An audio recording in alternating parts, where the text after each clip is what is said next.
Welcome to everyone. We are again with a new update on the situation in Myanmar. A lot of interesting issues have happened in this last week, and we are going to hear again from Latt about his view of what is happening in Myanmar and his view of what is going to happen. Maybe as some interesting idea about what is happening, and also the implication for Thailand with recent events about the humanitarian assistance that has been offered to Myanmar, what it means for both Thailand and Myanmar. So please, as usual, you have about 20 minutes, and then from that, we will have question and answer. Thanks, Leah. As you said, I think, this month, it's very much about, three key issues. One is the recent, yesterday was the Armed Forces Days. Actually, it is started as a resistance against Japanese, but the army adopted as an Armed Forces Day, 79 Armed Forces Days. And that will be one of the highlights. And then, like you said, there was a vote, Thai parliament organized by Move Forward Party, opposition, and also Thai government, mainly for Ministry of Foreign Affairs, humanitarian engagement, Thai Red Cross to Burmese Red Cross, to the three particular areas in current first ever attempted humanitarian corridor, or distribution that reached. And then, of course, I will start with the impact of the forced conscription law, military conscription law being, already updated last month, and then, this time it is a bit more severe. So I will start with that. And can I have my presentation, please?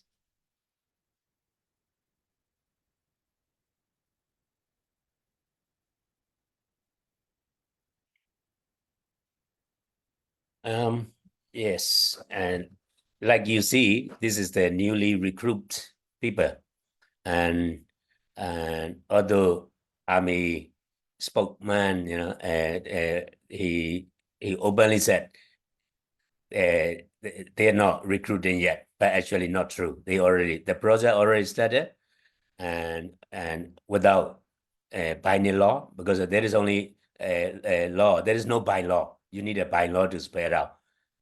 So it's not legal yet, but let me give you brief. If you are win the lottery, or if you are forcibly taken like a hostage, then if you pay 3 million jets, which is around $1,000 you can get away, you can release. So that is a current price. Before it started, it was 1.7 million jets.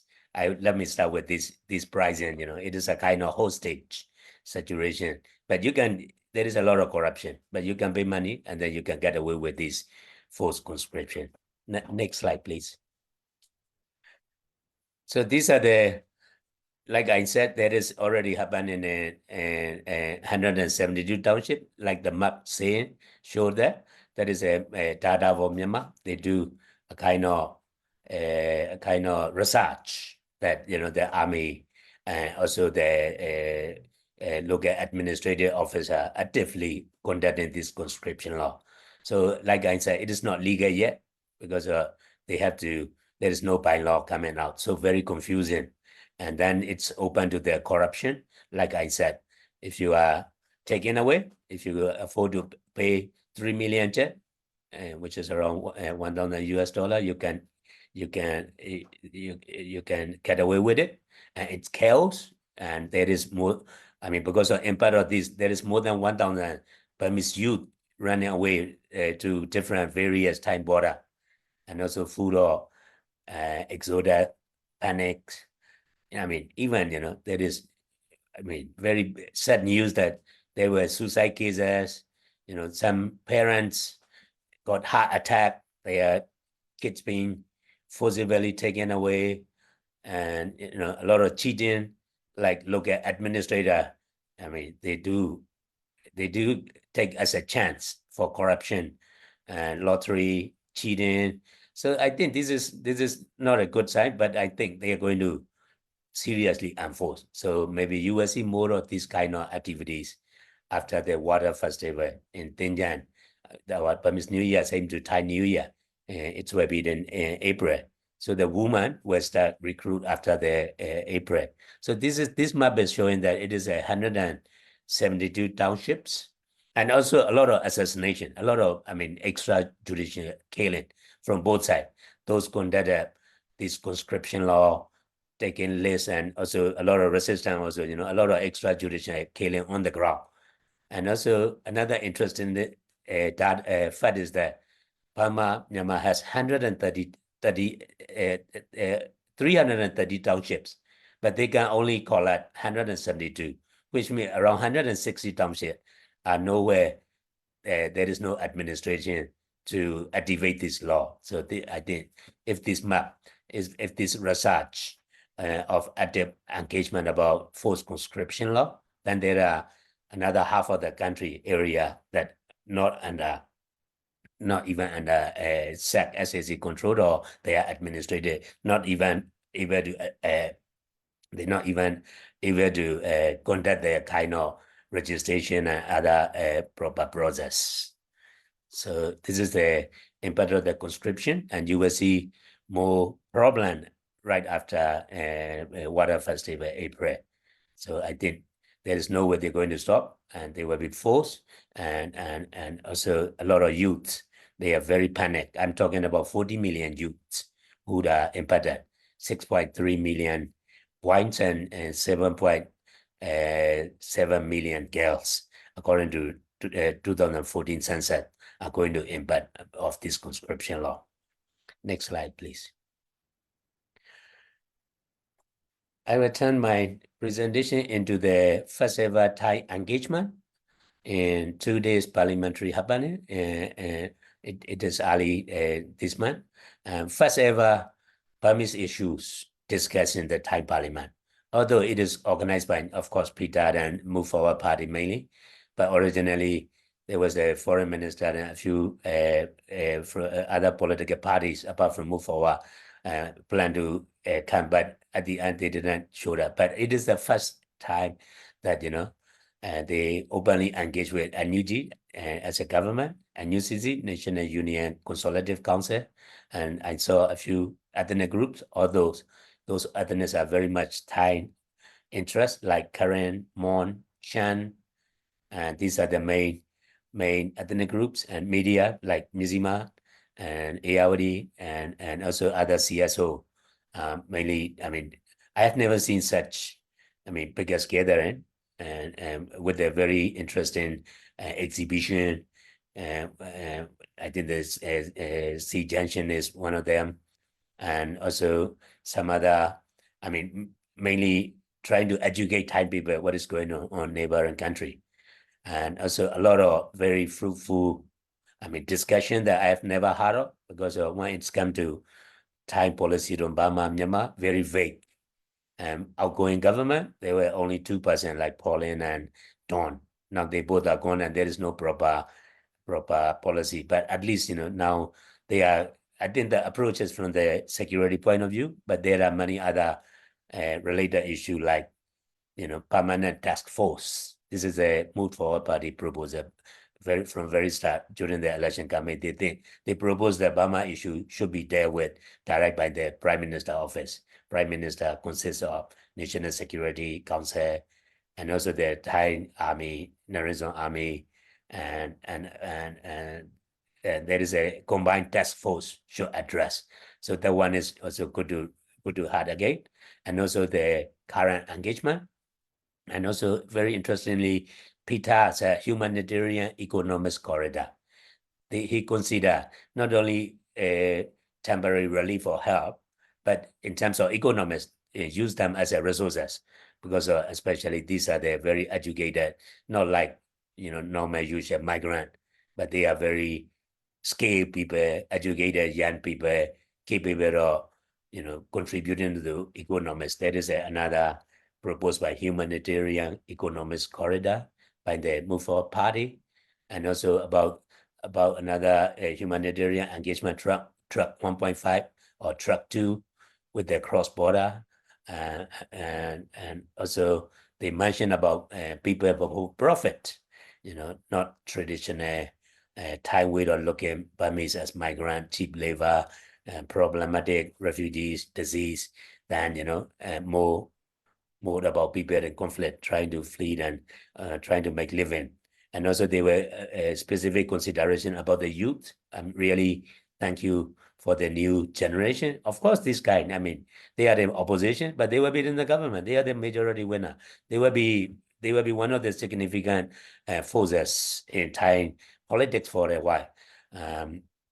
And also I think, for the future, at least, there is some starting point for us, next slide, please.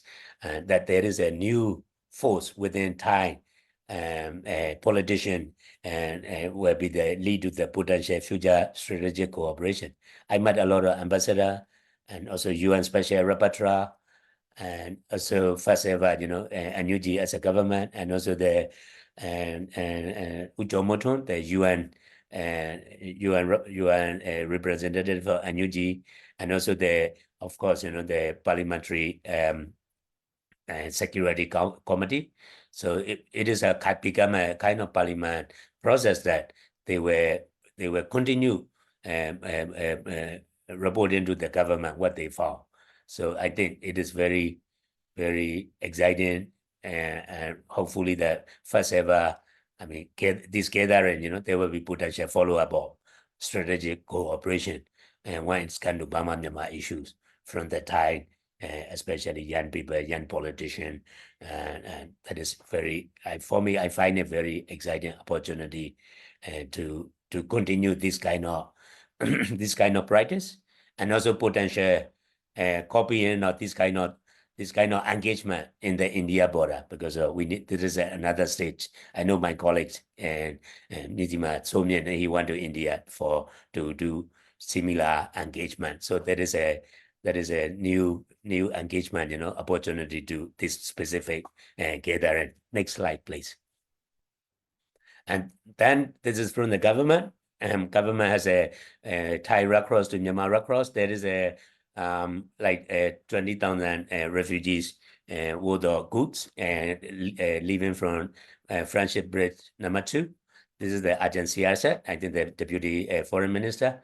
And then, and we were very interested once they opened, although, a lot of criticism about Thailand has a very good intention, but dealing with the Myanmar Red Cross is because it is impartiality. Myanmar Red Cross is not totally independent because they are part of army apparatus. But I think this first one, they managed to reach to 3 specific KNU area. And also it is monitored by the AHA Center. I think the army deliberately, Burmese army deliberately silent now. I don't see them very heavy present apart from that. Next slide, please. And they managed to reach, this is the area that they reach. And it is a KNU number 6 area, Nabu, Pancho, and also Tamanya. These 3 particular areas is on number 7 and also share with number 6. Only there was one incident that Burmese fighter jet flew over, and a lot of refugee IDPs ran away, scared of air raid, but there were no incident apart from this scare. So I think at least this is the beginning of the beginning, and able to deliver, but very quiet from Burmese army and also those monitor group. But we know that they be delivered. And also another question is about AHA Center. AHA is from the ASEAN mechanism, whether they capable of continue doing it. We are quite excited or interested. What will be the next addressing this humanitarian crisis? Is a potential, humanitarian ceasefire or humanitarian engagement to explore. We are very excited to see what is next after this pilot. So these are the picture that, so far, not a bad idea. And also the similar thing, like I said, maybe we want to try from India border. I think, we already engaged with some of the Indian authority to allow such engagement either in parliament and also on their border there is a recent U.S., the latest statement address about refugee in India border too. So we are hoping that the similar humanitarian engagement will happen, mainly on cross-border humanitarian assistance, not only from Thailand, but also from India. So we are very excited, and we will work for closely monitor about this, what's next after this pilot project. And I really thanks, at least, both sides, government and also opposition, doing something about addressing the humanitarian crisis in Burma, Myanmar. So we like to see, at least saving more life. And now 20,000 people. Of course, a lot of criticism. Who get benefit out of this, or what are the actual delivery? But so far, not too bad, like what we thought. So maybe because this is the first pilot, a lot of watching eyes and at this. So I hope that there can be future engagement, mainly on cross-border from Thailand and India. That is about my humanitarian engagement by Thailand. And also AHA Center from ASEAN. What will be the next ASEAN role in addressing Burma, Myanmar humanitarian crisis? Next slide, please. So I think maybe from this, humanitarian I will focus more on the, yesterday was armed force days. And can I have go back, previous slide, please? So I want to, no, the next, this one. That is a 79th Armed Force, and MAF, known as Terminal Myanmar Armed Force States.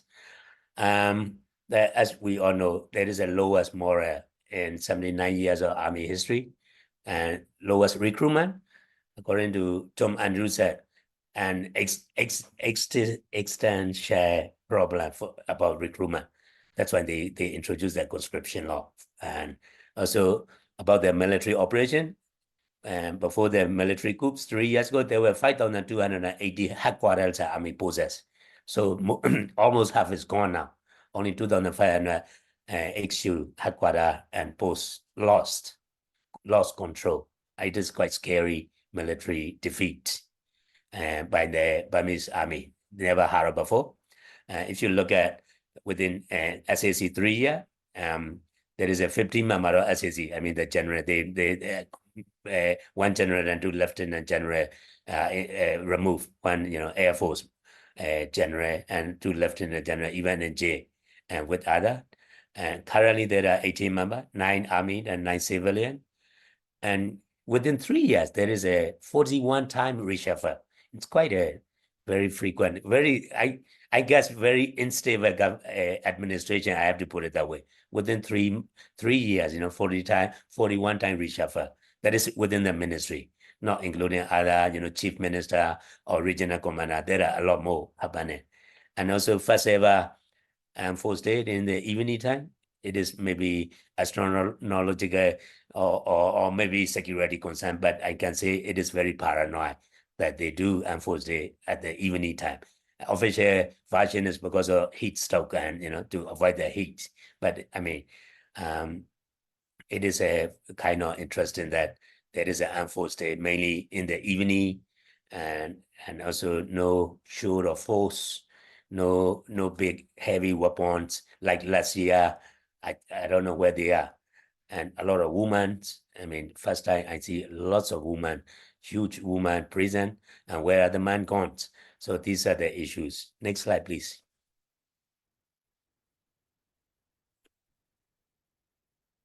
And this is the current army, size. This is from the ISP Myanmar. And if you want more detail, you can look at it. Usually LIB, Light Infantry Battalion, make out of 350 people. But recently there are only 126 people. And also another Central Military Command, MAC, supposed to be 300. In Laogai, there is a 1 battalion, entire battalion, only 93 people. So around 200 people missing. And first one, around. So the point is that there is, a lot of people think Burmese army, is the biggest of 500,000.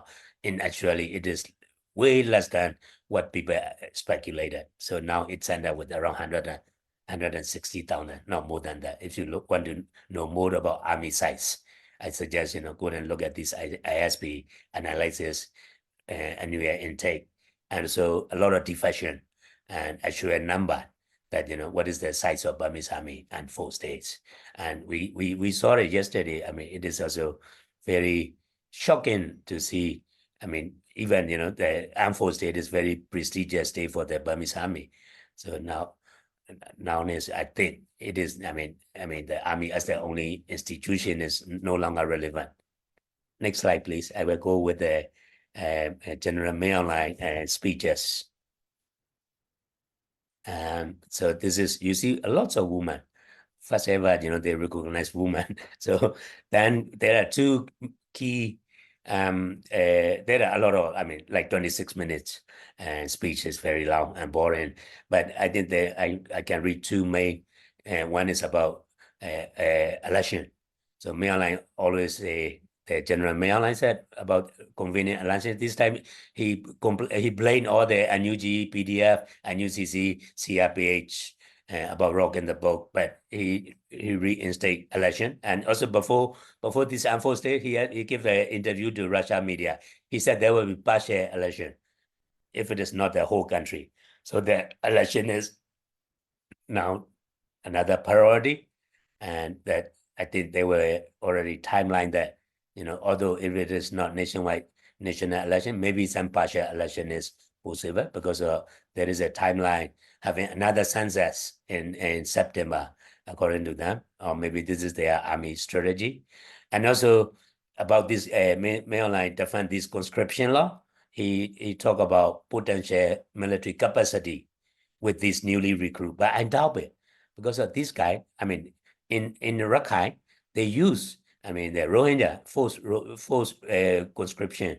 I think around 100 Rohingya killed in the battlefield. They got only 2 weeks training. Even those Burmese army, trained for 4 years as a defense academy, they are defeating everywhere.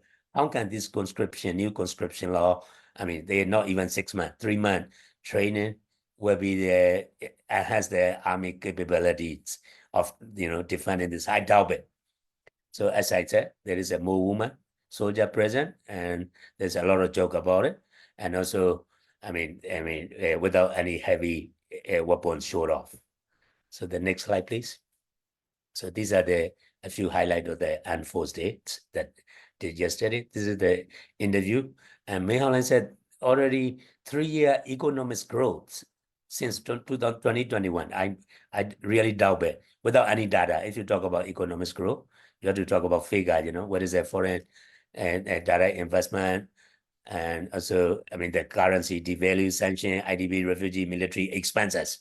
And with this conscription law too, there will be, military has to spend a lot more money to feed more recruits. So I don't know how it is possible, and that there is an economic growth and a military coup for last 3 years. I really doubt it.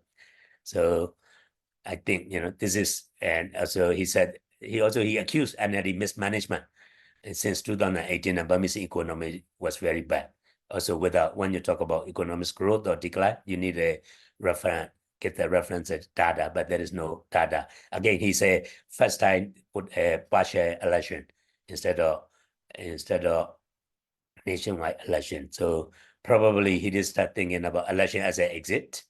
And at least, I mean, from the diplomatic front, maybe China and Russia were accepted. But the question is whether Mainline is capable of hosting election under this given situation, like security, who will be interested, what is the voter list, I mean, the main concern is security. How can you run? And also, how can you run free and fair election without security?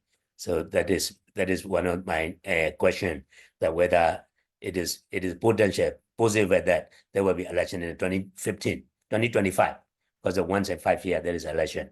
But all the election this year, you will see a lot of election preparation, like China already invited UEC election commission and exposure trip to China and stuff. There are a lot of active attempt to hold the election happening. So the last slide, please.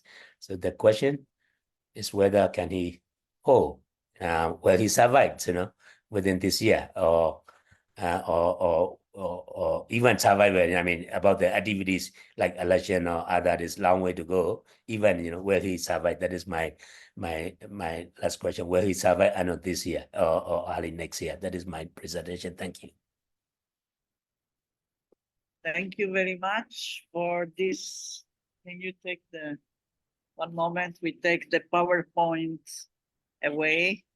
But thank you very much for this very comprehensive presentation. I think you really do careful homework, and we really appreciate that.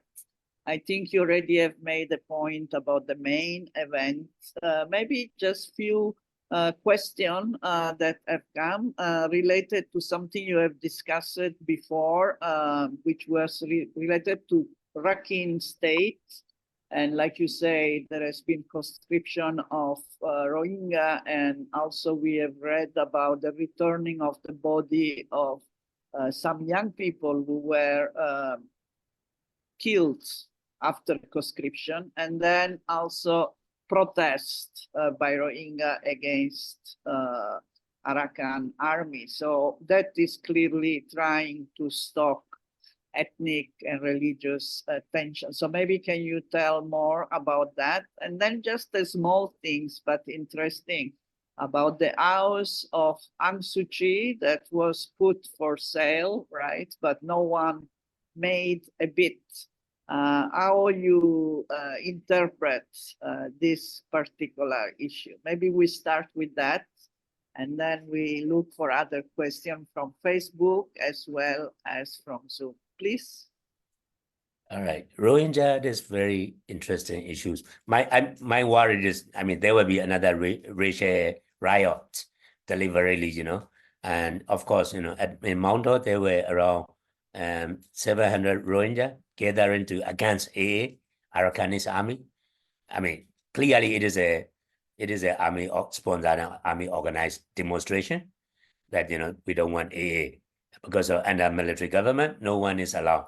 I mean, even in the daylight, they've been shooting and dispersing people with the car, and so this is the army organized one, and also AA show a few dead body.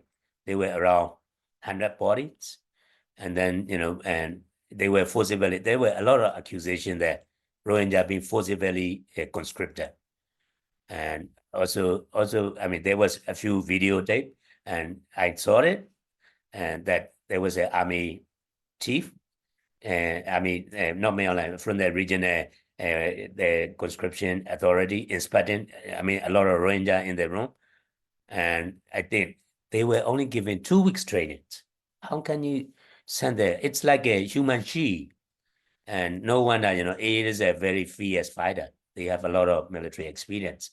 Even with the trained Burmese army, there is a very long, but like 28 days with the army, navy, air force, and with these 2 weeks trained Rohingya, I think it is just a scapegoat. And I think the intention is deliberately lifting and starting the racist campaign against, more complex. And then if you talk about Yakai, very interesting. He also recently offer economic opportunity because it is a lot of lucrative business. It is a OBO, Chaoqiu, deep seaport, Chinese deep seaport, and Indian Kaladan economic zone. They are just a matter of time. They're going for, then AA also start offering to do business. And then Indian local government start doing it. They continue road project. So it is very interesting economics look at the area. Then, if army going to lose, what they will do? I think in many other areas, they were bombed, destroyed, like in Sagai, other, we know that some town that NUG managed or PDF managed, they completely destroy the city. So in the AA or Arakan, I think they will deliberately create this racial violence or racial instability, especially among AA and Rohingya issues. This is what army always use. We're very worried, and we're very carefully watching about this, this army intention to have another racial violence in Bangladesh border. especially among the Arakan community and Rohingya community. So I think also AA should do something about it. I think maybe the president is, they should welcome some of the Rohingya community to participate as a stakeholder and work with the other international to address this particular issue. I mean, militarily, I'm sure that there were already nine places under AA control, and the capital city is just a matter of time. And all these, they're very active area with the economics lucrative. That will be very interesting area. But I don't want to see another racial violence happen in that area. We have to be very careful. And also, I think it should have very clear position addressing this on the human rights ground, and not as a human shield like what Burmese army is using. They have to show that they are different from Burmese army to get trust and to get international recognition. So that is my response. And also, it is quite dangerous development out there. I don't think it's going to be stopped that way. Army, if they lose, now I mean, physically they're destroying bridge and blowing up road and to not to advance. And if they are retreating, and basically they bomb and they do. But here, I think they will deliberately leave this racial tension in that particular area. So we have to be careful. We don't want another 2017, another genocide or another massacre in that particular area. About the Aung San Suu Kyi house, no surprise, no one dare to bid. It is a court already decided to go for auction. So first day, I think no one is. We had the Aung San Suu Kyi didn't know that even if they release her, she has nowhere to live, and according to her son, that she is not aware that her house may be on sale and bidding. But so far, I don't think who is going to bid. I mean, unless it is an army sponsor crony, or it's quite dangerous. And also the NUG make it clear it is a heritage, which is true. I think it should be the museum or heritage building. I mean, it is a lot. I mean, not only Aung San Suu Kyi and a house arrest, a lot of international visitors. I've been there personally for a lot of statements, and Obama was there, Clinton, and David Beckham, UK. A lot of statements were there. So I think it's rather than going to sell, I think it should preserve as a cultural heritage. It's part of Burmese history. You can't deny it. You can, but the mainland, it is very personal issue. He really hate her. So I mean, even even previous general Tan Shui, they only put her house arrest, not in hush. Jade, and she can stay at her house and not even. Now is the tendency is that mainland want to patch Aung San Suu Kyi legacy once for all. That's why they want to get rid of even this heritage house. But I think it's not that easy, because there are a lot of consequences. And one that consequence, it's not only real estate. It is a historical building that Burmese will really respect that particular area. You are muted. Sorry. We have some question now, both from Zoom and from Facebook. So the first is, do you think the conscription law can be enforced with the youth in the liberated and semi-liberated areas such as Sagaing and Mangwe region? So that is the first question.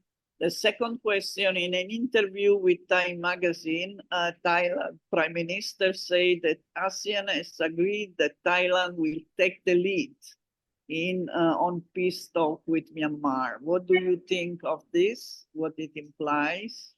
And then third question for now, again on the Arakan army document that military use Rohingya on the front line. What is the response? I think you have addressed already, but again, what are the response of the international community on this kind of documentation? And related to that also, a comment, of course, the junta forced the Rohingya to protest against the Arakan army, and unfortunately, some Rakhine and Rohingya have fallen for the military again. What do you think about the Tuan Miet name? Again, I may misspell Tuan Miet name. Tom Nyan, AA leader, yeah. calling Rohingya Bengali and then defending it. The last question is about the humanitarian initiative, but I think already you discussed. So for now, we have three questions about the enforcement of the conscription law, the role of Thailand in taking the lead, and the third on the Rohingya, particularly on the calling of Bengali and then defending it. Yes. Okay, I will start with this conscription law. I show you the map. There is 172 so far, very active. Mainly they are Yangon, Rangoon. Rangoon is huge. Rangoon and Ayeyarwady. Ayeyarwady has not much PDF activities, and Naypyidaw and Sagai, and not in Sagai. I don't think any area like Three Brotherhoods or K3C. K3C mean Kachin, Karen, Karenni, and Chin. They are almost liberated. They are with their territorial control. With the Koka, Amantie in the northern Shan state, and also AA and also TNLA. They almost have their own administration, and they even it is a recently army trying to enforce martial law in TNLA. TNLA just say don't bother, they don't recognize army rules. So I don't think out of those Sagai area, like Sagai is very much PDF and UG control, Sagai Magwe, and they are military zone 1. I don't think that area, not possible. And also, I mean, I think my country, Burma, Myanmar, is heading to a full-scale civil war. Army trying to recruit, same as a resistance too. A lot joined to resistance too. I know that Yangon PDF now full, they can no longer take because of people don't want to serve in the Burmese army. Then they join the resistance force too. So apart from this data from Myanmar 172 days, they are activities, but there were a lot of problems on the ground with the administrator go to house, collecting registration, lottery. I mean, who is going to provide security for this proper process? There are a lot of extrajudicial killing, and so I don't think they can really implement, especially in Sagai Magwe and other resistant or unusual or PDF control area, almost impossible, even getting proper registration or lottery or even getting the list, impossible. So that I think the Burma is like already divided into two pieces. We always joke, South Myanmar and North Myanmar. It's already happening on the ground. Those who resistance control. I'm talking about significant number, more than 50%. So let's say to be fair, 50 to 50. Army control, Burmese army control 50. The rest in that area, almost impossible to enforce that law. That's why, a lot of young people also, not only running into a neighboring country, but also to the liberated area. So the question is, those who don't want to serve the army, is there any space, any room? We have to start thinking about it to provide some sanctuary if they don't want to join resistance. Armed struggle at all, Burmese army or resistance, there should be some room for that. And if there should be specific program, designed for these youths. The conscription, military conscription refugees, specific space without any military service. That's my response. And Thai ASEAN peace talk, I think it is premature at the moment. Peace is a long way to go. Yesterday, Mayoline also addressed there is a more than 5,000 meeting with NCA, Nationwide Ceasefire Agreement. They are only ceasefire, but there is no peace. So it is a ceasefire, is cease and fire. They cease and then fire. So I think what kind of, peace talk, and there is a NUG plus a K3C statement. There is a 6 condition. If they met those conditions, mainly army leaving the politics, then they were start thinking about negotiation. That is a very clear statement. So I don't see any army also, they don't have any bargaining chip. So what kind of peace are we talking about? Is it the buying time or, and I don't, also a lot of territorial loss. Those who control were not willing to talk. And there is a franchise peace or relative peace in the northern Shan because of China, because no one want to lose face. Burmese army they ask Chinese to help peace talk because they already lose control. Without Chinese, there will be no peace. Also, these are already 3 times or 4 times peace can breach anytime.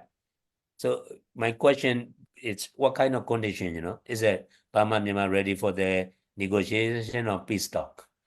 And also whether army willing to give up political control or going back to barrack, or I don't see at the moment because of both sides trying to conscript and feed up more soldiers and more guns and a lot of, preparing for all out war. So I think it's going too far.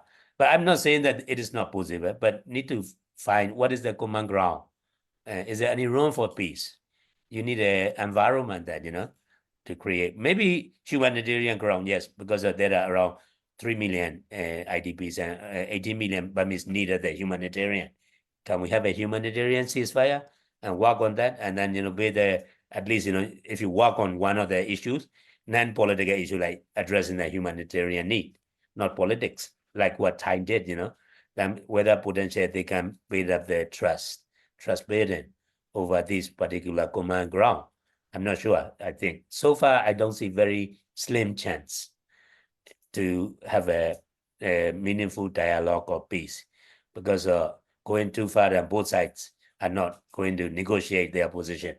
So far I don't see, if Thai is saying that there is peace, I don't know what kind of peace, maybe Thai has very good relation with May Online and Burmese Army, and, maybe they made talking about China is also not China. China is not superpower. China is superpower. Nobody want to lose face. But Thailand, but if it is ASEAN attempt, maybe ASEAN already attempt quite a long time. So if there is ASEAN as an organization, maybe interesting. But ASEAN also, they have traditionally non-interference. All the ASEAN countries have their problem in their own backyard. I don't know how far they want to involve countries like Burma, Myanmar issues in terms of peace or negotiation. But if there is attempt at serious initiative, we like to see it's actually happening, But so far there is no environment that there can be lasting peace, except the buying time by Burmese army losing these, military operation. So I think peace should be the long-lasting solution, not the short-term temporary political exit from the crisis of military lose, that is another point. And about the AA and respond Rohingya, I think The Bengali use of the Bengali word again. when I was a journalist inside Burma, even my friend and Dawn San Suu Kyi government and the government, he is an information minister. First time, civilian began the information minister. I have a big problem about revoking our TV license. I was with the DVB, Democratic Voice of Burma, because of usage of the Rohingya. And then, those days, even under Dawn San Suu Kyi government, they are calling Muslim minority from Rakhine.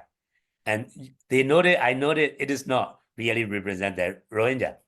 So using the term Rohingya in the media, we almost lost our broadcast license. This is another government, democratic government, another military government or other, there will be wars. There is no proper word to address and how to call them, Bengali, Rohingya. For me, nothing's wrong. And also a lot of Rakhine will call them Bengali because they from there. And what about what about Bangladesh? How do they call them? They don't call them Rohingya. They said. So it is interesting that even the warden, like my journalist experience, we had a lot of trouble. We used Rohingya in our media. We almost lost our license, broadcast license, even under the Dawn San Suu Kyi government. So these are the very sensitive issues, and we need to readdress citizenship rights. And it's nothing wrong. How do you want to call them Rohingya or it is your rights to dignity. It is the first clause in the human rights. So you have to refer what you want to call, right? And then it is all about citizenship and other. It's a problem whether it is entitled for citizenship. 1982 citizenship law is really, really bad that we know. So I think these are the issues that how new Burma look. Why are we fighting for the military government? What kind of Burma we like to see in the future? What kind of Rohingya future that we want to see? We have to ask this question. But I think for Rakhine, they will call them Bengali. I mean, that is very common term for them. And so I think it is a long way to recognize it, even how to address them. Like what we have a problem and democratically the government is about calling, So I think we need another consensus, a lot of process, how to address them. Reintegration is a long way to go, but we have to, at some point, you can't leave 1 million people on some other country. I mean, there should be some solution, but I don't think it is easy, especially mindset, take time. And one Rakhine, what if they run the entire Rakhine state? What will be the fate of Rohingya? I think there is one or two statements I saw it, but not really, addressing the issues. So I think maybe there is another both look at the international engagement needed in this particular issue, even calling or addressing, are they Bengali or Rohingya or citizenship? Are they Burmese citizen or are they, another second-class citizen? Or are they, full-fledged citizen? How do you recognize them and reintegrate them into the community? Will be the big challenge. Doesn't matter who they are going to rule. Like I think it is deliberately, Burmese army going to leave deliberately this problem to Rakhine, on top of other lucrative economic interests. There will be, that's why previously I said I don't want to see another racial tension in these particular spots. But I think, that is the army always very good at doing the kind of racial problem, and leaving it. And then, if Rakhine overrun, militarily overrun, take over, then, they have another, they're going to end up with another, how do they address that? These, around 1 million refugees, how do they integrate them? But I'm sure nobody want to be the same as a Burmese army. And if we don't like what Burmese army treat people, we have to change our attitudes, our approach. I think it should be open, for those, and those also really address not only politics or long term, how do we reintegrate that into the community? That will be remain as a challenge, and that is a long process to go. Yeah, but maybe it would be good to prepare for that rather than leave it as it is, as it might lead again to violence against the Rohingya. So maybe there should be more discussion also at the level of NUG and other bodies about this issue, and in relation also to the Arakan army. I mean, just in case, again, not to fall for the same trap of ethnic divides, but that is indeed something that maybe already is time to discuss more, not to leave it for after, wherever the after is going to be. But we have other questions, so we leave this. Maybe you, media also should respond. Also, people like you, like SEA-Junction, should raise this issue. At least, there is a deputy a human rights minister is Rohingya in the NUG government. We have raised this issue. We had an exhibition recently about the Rohingya also, and we call it Rohingya. We have always called Rohingya, even when it was not popular to call. So I am talking since 2017. So SEA-Junction, I think, has been very consistent in the sense of choosing the identification they want, because to cancel the name is also to cancel the ethnicity of this group. And I don't think this is what we want to support, but the choice will be for them, whatever that is the attitude of SEA-Junction. But I think at the level of the Myanmar civil society and government, and exactly what you say about what is the future of New Burma, I think this will be a crucial issue for the Rohingya as well as the other ethnic groups. So yes, time to, because of the success of the Arakan army, I think it's important to pay attention. But anyway, let's move to another topic because I am not the speaker today. I am the moderator.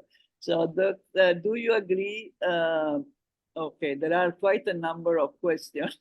I would like to ask about the impact of the Thailand parliamentary section that you have mentioned with Myanmar and UG, apart from strengthening the talk of all stakeholders. Are there any further retaliation, warning, action from the army? That is one question. Then thank you very much for your presentation. It was very interesting and informative. We agree on this. Now you were talking about the A Center and ASEAN. A Center normally work on humanitarian crisis caused by natural disaster. It has not been involved in political crisis. Do you think there is a different approach needed for that, rather than the usual natural disaster approach? Third question, what should Thailand do about the increase of refugee fleeing constriction? And I am adding, do you have any idea of how many already have moved to Thailand since the coup? And what is the expectation for the new? We have other three questions, but I think there is one interesting one. I will just take this and then we will conclude for today. Do you agree with the killing of administrators supporting the junta conscription and sending people to die as human shield? So do you agree with killing those who promote the conscription? Okay, I will start with the Thai Parliament. I think there is a follow-up after the 2 days seminar and a follow-up in both way because it is a parliamentary session from the security and border. They do talk. They do move the conference finding to the government. So that is, I don't know the detail, but there is a follow-up with the 2 days parliament meeting about what we talk about. I mean, it is a Chatham House rule. I can't really, but I can talk about the issues. It is a humanitarian issue, security issues, and and conscription law, youth, and the refugees. So a lot of issues. The banning issue we talk. But so it is a parliamentary session. So there is a Thai politician. There is another follow up about their finding for sure. And also on the ground, there is a potential a lot of engagement. I think so far I noticed from the army, from the foreign ministry, from the civil society, from the media, there is a lot of active engagement happening at the moment. So let me put it that way. So there is a lot of follow-up, from both from the state, from the Ministry of Foreign Affairs or army or a lot of sideline meetings happening at the moment and finding out another way. Or also this is, I mean, at least it is a interesting thing is about official foreign ministry, the Red Cross get into the current area, then KNU involved because the KNU is the stakeholder. That area, I know these particular three areas, there is not much fighting, but a lot of refugees. Around there, a lot of fighting in current. So they include KNU in terms of distribution. So I think should be. I mean, if I'm a Thai, I will go and put somewhere on the border and invite all the criteria, whoever meet the humanitarian criteria or principle at all, and non-politics, impartiality, they can come and distribute. Maybe that is easier, but this is the pilot.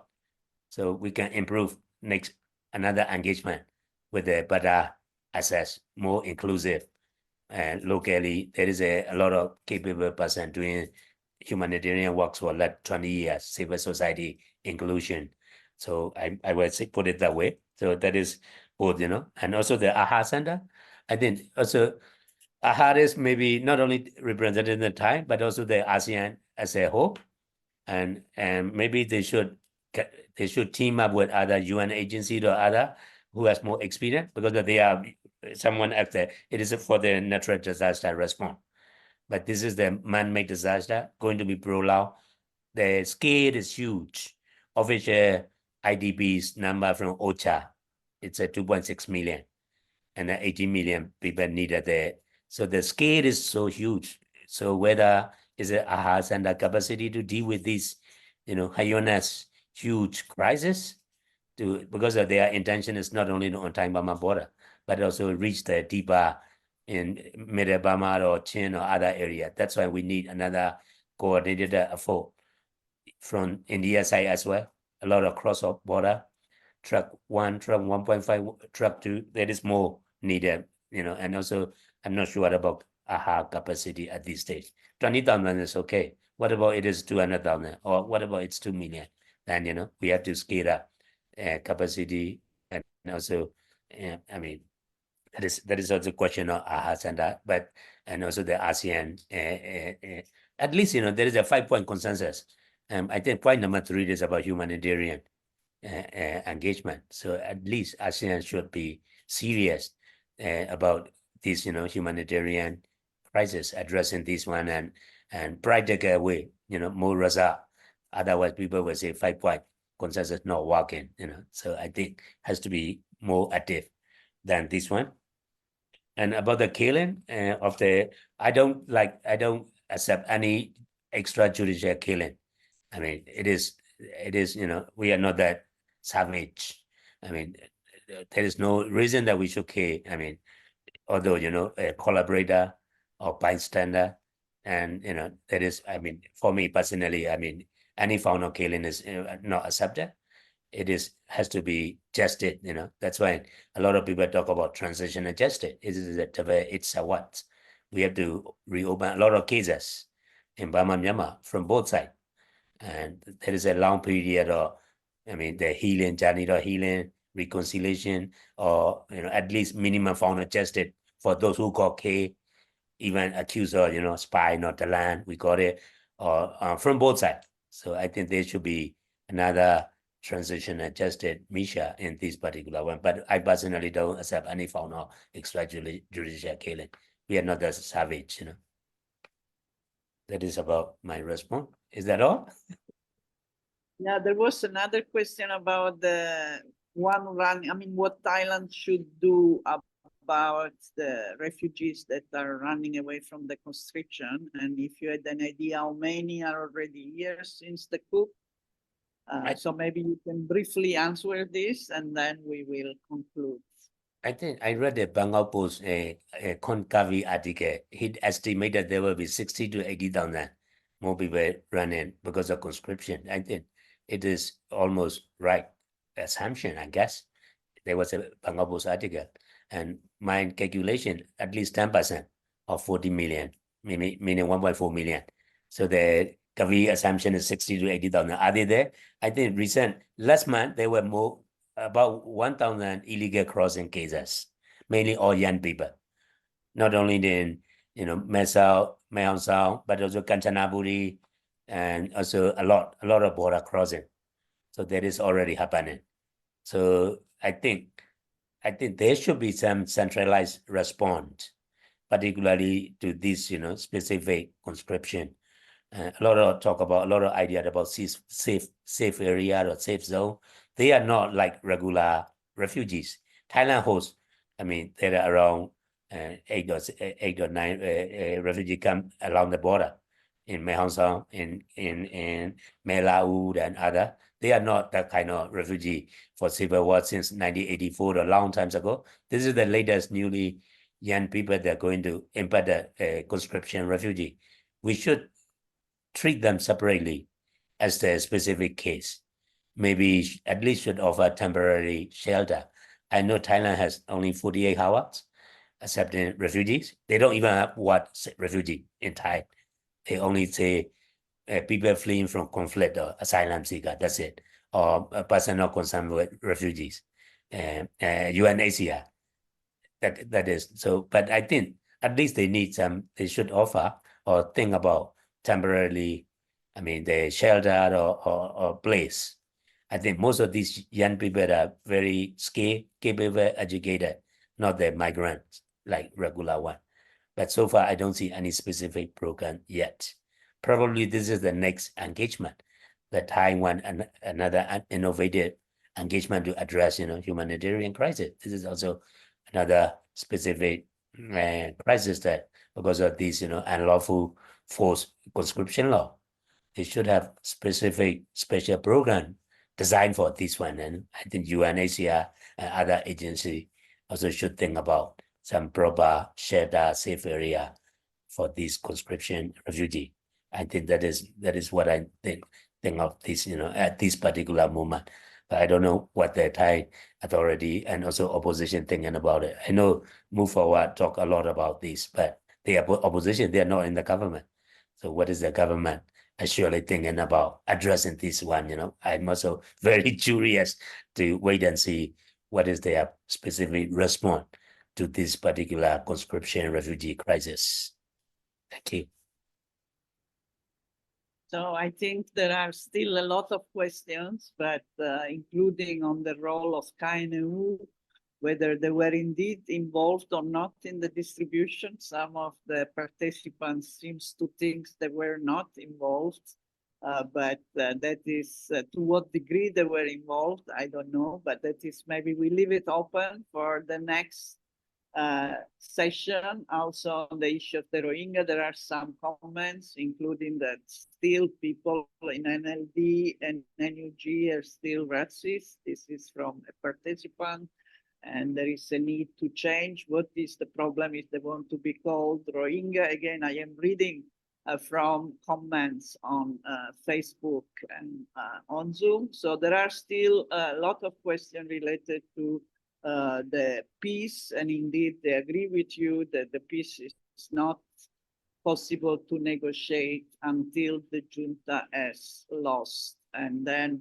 concern about the fact that in ASEAN there are no real democracy. And I would add, especially after what is happening in Indonesia, I think that the region will even become less democratic. But this is all to be seen. So we will see together what is happening and how things evolve in the next episode. Thank you very much for this very interesting presentation. As you see, there has been a lot of comments and questions to your presentation, so it was very worth to spend time in the explanation of what is happening. Thank you to Mizzima as our media partner. It really helps that is shared on Mizzima Med, because it gives quite a reach that SEA-Junction doesn't have. So thank you to you also as consultant of Mizzima, and to your colleagues.